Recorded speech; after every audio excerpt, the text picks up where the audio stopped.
Hi and welcome to my channel. So for all of us, whether your life in the UK is going to be hell or heavenish, is going to be determined by who you choose as your employer in this country. So whether you're in the UK at the moment or you're out of this country, let me tell you something. Your employer is going to suck up at least 90% of your time, your happiness and your joy in this country. So choosing wisely and smartly is something that I cannot stress on enough. And this leads us beautifully to the long old debate, which is the best employer in the UK? Should you go for the NHS or should you go for the private sector? AKA care homes, nursing homes, domiciliary care, residential homes, private hospitals, and all of that. What is the best option, whether you're in the UK now or still planning to move to this beautiful, amazing country? And that is what I'm going to talk about in today's video. So you're welcome here.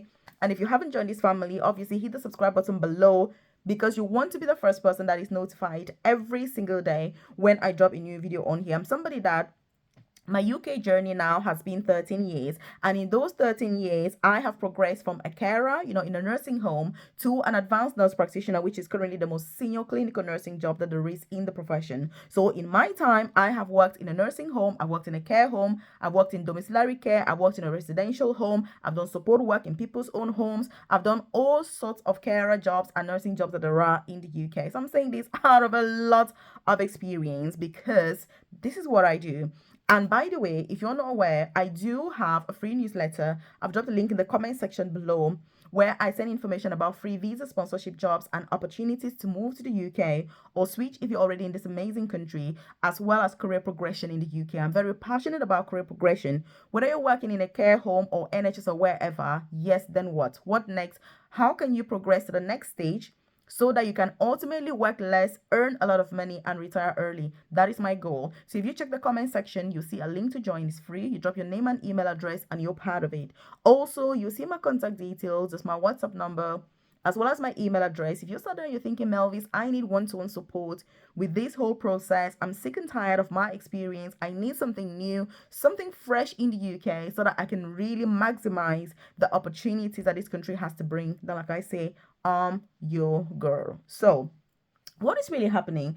And the UK, by the way, is one of those few countries where anybody can work in the government sector. There are many countries that you have to be a citizen from that country to work within the government. In the UK, it's different. As long as you've got the skills, you've got the interest, you put in the application, you can get any job that you want in this country. And so I would like you to leave a comment in the comment section below and tell me, where on earth are you actually watching this video from? In which city are you watching from, or which country are you watching from? Drop that in the comment section below. And when I'm doing this comparison in today's video, I'm going to talk about it in terms of the pay, in terms of the contract, in terms of the skills, the knowledge, and just career progression opportunities and everything. The first thing I'm going to say is that for NHS jobs, which by the way, I love them and I'm very biased towards the NHS for the right reasons before you hear me out, the NHS gives a lifelong contract. What this means is that whether you're overseas, whether you're in the UK, whether you need visa sponsorship or not, when you get a job with the NHS, it is a lifelong contract. What this means is the contract ends when you die or when you resign and decide to leave. So this is a massive thing. If you're somebody who needs visa sponsorship as well, it's a big deal and it's a no-brainer. As we speak, there are thousands of people, if not millions, in the UK that have been supposedly employed by employers who have no jobs for them. These people are struggling. These people are stuck in positions that they don't even know what to do. With NHS, that does not happen. This alone, the peace of mind that you get from working with the government, with the NHS, is massive. And the best thing, obviously, is that whether you have experience, you've got a degree, you haven't got a degree, you've got professional registration, they've got jobs at every level for every human being. As long as you're breathing, you can get a job with the NHS, whether you need visa sponsorship or not. I just want to put that out because we're doing a comparison here and it's obvious. And it's a great idea for me to tell you because there are some people that genuinely are not aware and they are reliant on sources such as YouTube to be able to make your decisions. Let me tell you something. If you need visa sponsorship, especially, and you're looking for an employer that will get your mind settled, then the NHS is the best option. The next thing is that when you're comparing those contracts, private companies, obviously, they can sack you anytime, any day. When I say this, I mean it. If a private company sits down and says, Melvis, you're sacked, We're not going to give you work or whatever. They have a point because it's a private company, and if I own my business and I employ you, I can sack you any day. Sadly, so this is what happens. So again, with NHS, that does not happen, and that cannot happen because there are extensive processes that you would have to go through and show meticulous amount of evidence to be able to justify what you're doing. And so it's very, very difficult to be able to do that. So you need to be very wise. You need to be very smart when you're doing your fact finding, your research, and where you're applying for opportunities. So again, by the way, if you are a member of my private coaching program, which by the way, if you're not and you're not aware of what it's about, or you want to find out more information, you can check the description box below or the about section on this channel and you see more information about it. Our live session is going to be coming up today, Thursday, and we will be talking about some of these opportunities. We'll be looking at what are the NHS hospitals that offer sponsorship, what are the jobs, what do they need for each of those jobs, what about the private companies, which ones offer sponsorship, what are the jobs, what do you need, what should your CV be like, what about the supporting information, the interview preparation that is needed and expected for each of these opportunities, because even the application processes for each of these are completely different. So we'll be going through that during our live session, obviously today, like I said. But if you're watching this and you're thinking, Melvis, oh my god, what is in this for me, how can I benefit from this opportunity, how can I join, then like I said, if you check the comment section below, you're going to see my contact details. It's my WhatsApp number as well as my email address, and you can contact me obviously after watching this video, rightfully so. So the next point is pay. Let me tell you something. Private companies generally will dangle better pay in front of you, in the first instance. But reality about the fact is that many private companies, in fact, especially like private hospitals, they pay per person, which means the pay is different for everybody. For example, you can be working with a colleague who is getting paid 40,000 per year. Both of you are doing the same job and you are getting paid 30,000. So your negotiation skills are very, very important. If you're somebody who is very timid, you don't know how to negotiate, you're going to be left behind because you'll be doing the same job, if not more, with colleagues that are earning a lot of money.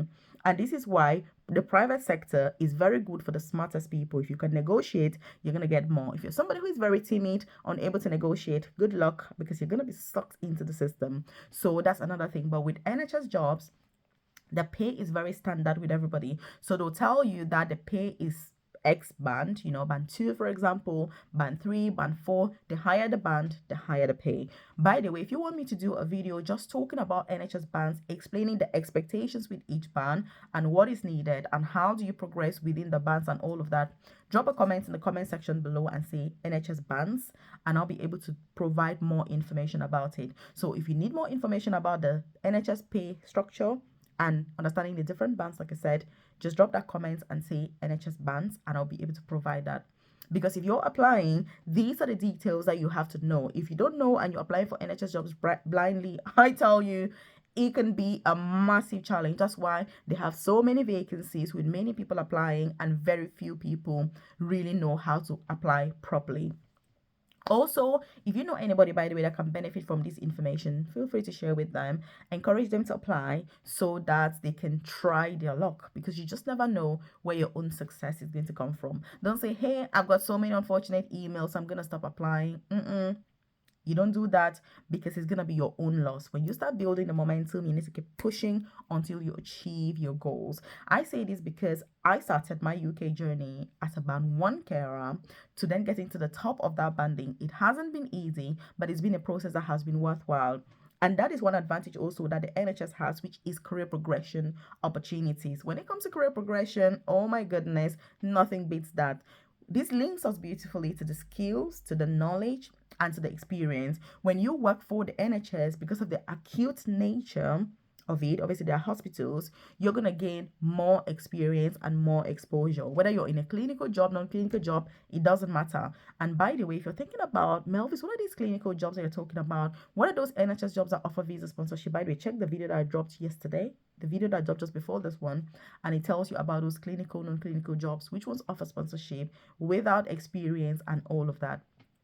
The good thing also is that you can come with your family if you get a job with the NHS, because the NHS is exempted from all the brouhaha that is currently going on with visa sponsorship and the private sector. So again, these are the sorts of things that you want to be thinking about. These are the points that are juicy that people are going to miss out. Like I say, the private companies will always dangle better pay in front of you firsthand. But the reality is, once you get into the organization, you're gonna be like, oh my god, Melvis, I wish I had listened to you 2 years ago when I watched that YouTube video of yours. But I know that many people are gonna watch this video, and as well, they will say, Melvis, there she goes again. She likes to talk too much, all you do is talk, talk, talk, talk, talk. But you can do your own thing. But don't worry, 3 years from now, I'll still be here waiting for you to give you that support when you are burnt out and ready to transition to a better paying job. Because that's what my job is. I love being a career coach. I consider myself as a nursing career coach, or to be more precise, because obviously being a nurse, I absolutely love nursing, because the opportunities that nursing brings are not in any other sector. And the fact that the UK is currently, by the way, recruiting people to study nursing for free, where you're paid to work and study at the same time, like, it's crazy. And there's no reason why you should not be getting into this sector. So whether you've got a degree, you've got no degree, you've got experience in healthcare, you did sciences, you didn't, everybody can apply. As long as you understand what the application process is about, you know what the expectations are, you're able to pass the interview, that's what they need. So these are the sorts of opportunities you need to explore, because every country is different. Some opportunities are better in certain countries. So you need to be smart, you need to be wise. So drop a comment in the comment section below and say, Melvis, I am smart. Because this time around, the UK especially is only for the smart. If you're somebody who is not very smart, things are getting more and more complicated. Getting visa sponsorship and all of that, they are looking for the creme de la creme. They're looking for the top-notch people. They're looking for the best. So you need to put yourself amongst the best people. So that's why I'm always keen on talking about these opportunities, so that those of you that watch my videos, you know exactly where everything is heading and you know what to expect. But that excellence, like I always say, less than 1% of people here will be able to uphold all those values that I talk about. I know that, because wanting the best for yourself is good, it's normal, it's natural, but putting in the work to achieve what you want, less than 1% of us will do that. So again, if you're part of the top 1%, you're welcome to my world. Drop a comment in the comment section below and say, Melvis, I'm part of the top 1%, because that's how you achieve extraordinary results and you get to the top of your career, so that ultimately you get to work less, earn more, and retire early. You don't have to work 70 hours to then earn an amount of money that someone else would work 10, 20 hours and earn. You're not actually earning the same, because you need your time to be able to enjoy that money. And that's what I'm all about. So again, when it comes to career progression opportunities, nothing beats the NHS, because you have those advanced skills, the acute skills, you have a lot of exposure. It gives you more opportunities for career progression compared to the private sector. And that's why if you're a nurse, for example, you're working in a private sector, I tell you, the probability progressing from the original state that you got into that job to the next one, very low. You're highly likely going to remain the same until you decide to leave, which is very disheartening, because if you're an immigrant like me, if you've left your home country and come to the UK, do you want to be mediocre? Do you want to leave everything, your food, your family, your relatives, your loved ones, leave everything, your comfort, to come to the UK and accept mediocrity? Like, what's the point? Look, don't be a missed opportunity. So please, you need to make sure that you are maximizing the best opportunities that this country has to offer, because for me, that's the only reason to justify why I'm here and not in my home country, in my natural habitat, where I should rightfully so be. But if you know anybody that can benefit from this information, please do share with them and encourage them to apply. Also, if you're loving this content, hit the like button below. It lets me know that I enjoy content like this, and obviously I should do more. So are there any advantages if you're working for the private sector? The biggest advantage working for the private sector in the UK is that the application process, the recruitment processes are not as long. With the NHS, the recruitment process is longer than the private sector. That is the biggest difference, that you need to be aware of. But like they say in life, the patient dog eats the fattest bone. If you want the best opportunities, they need time. That's why they're the best. They need time. They need a sacrifice, they need dedication. And so if you're watching my video, since you've promised that you're part of the top 1%, I expect that you're going to be patient enough to go for the best. And I have no bias about this, and I can openly tell you that the NHS is the best option for you to apply.